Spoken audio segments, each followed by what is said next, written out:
Once upon a time, a complete moron IRL streamer thought it was a good idea to go to Japan and essentially just harass the Japanese people for content. And eventually that backfired tremendously, as the most recent update to this is he's facing being sentenced to a prison work camp to pay off the damages that he's done in Japan. So he's slowly just becoming the textbook definition of F around and find out. And the TLDR of what led him here is he went viral for screaming at Japanese commuters in the subway that America was gonna drop nukes on them again. And that got so bad that another American had to go up and stop him out of secondhand embarrassment. Hey, how many subs do you have? Bro, I'm at 1,000 subs right now.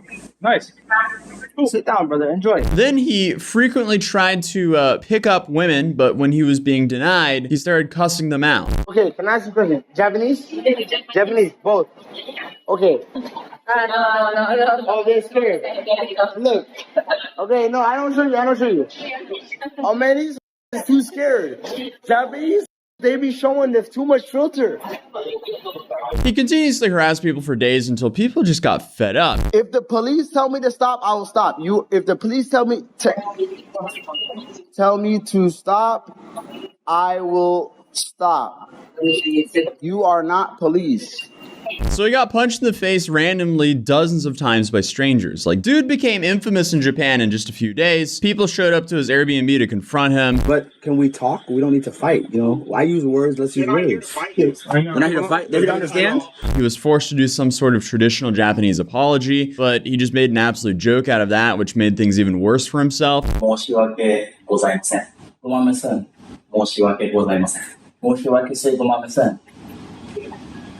People of Japan, Paul Danino, Ice Poseidon, everybody. Sticks in the track.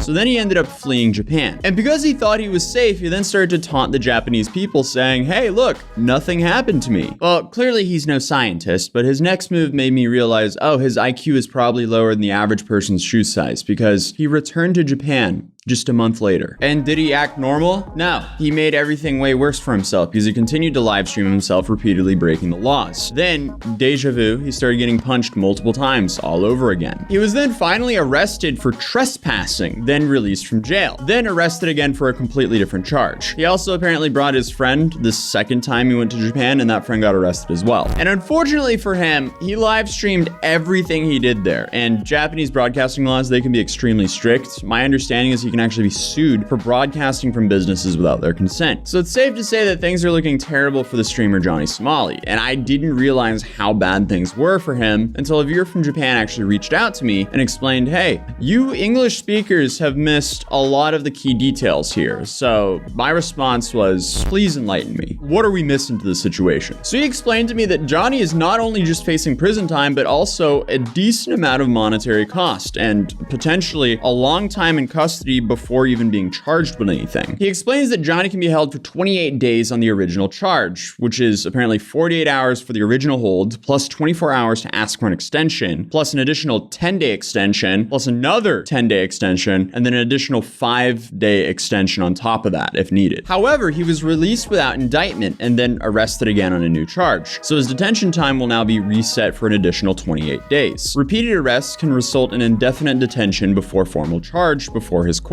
If they find more charges to arrest him for, they can hold him for however long they want before they indict him with crimes. It's likely they're going to keep releasing and rearresting him to continue to hold him indefinitely while they gather evidence. Johnny really effed around and found out in the wrong country. And unfortunately for him, I mean, he streamed every single day of just him repeatedly committing crimes.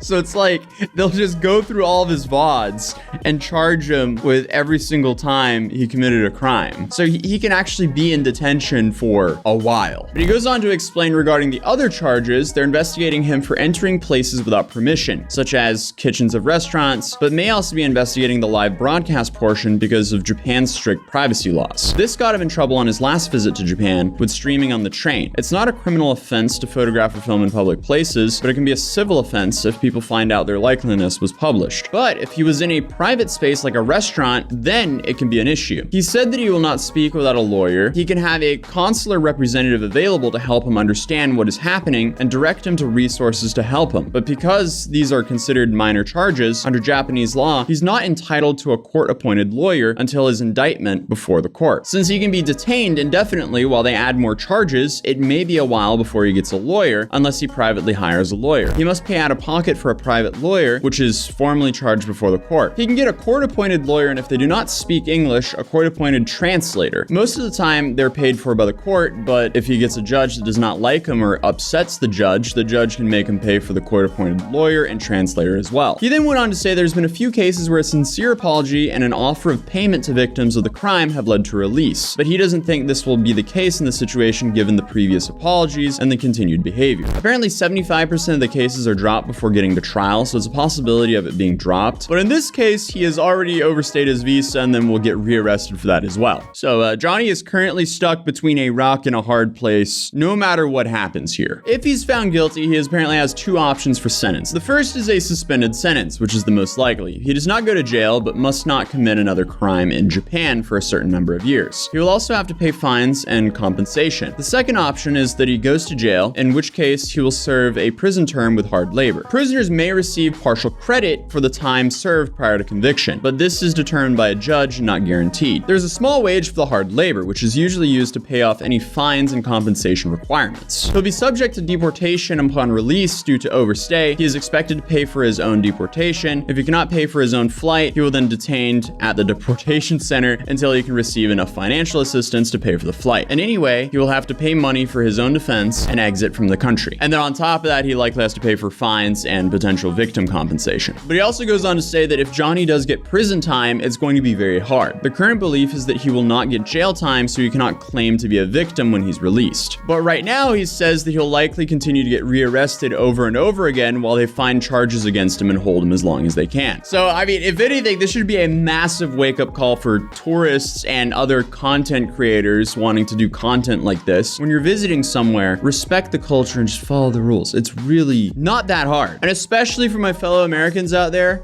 we don't have the same rights in foreign countries. Just put it out there.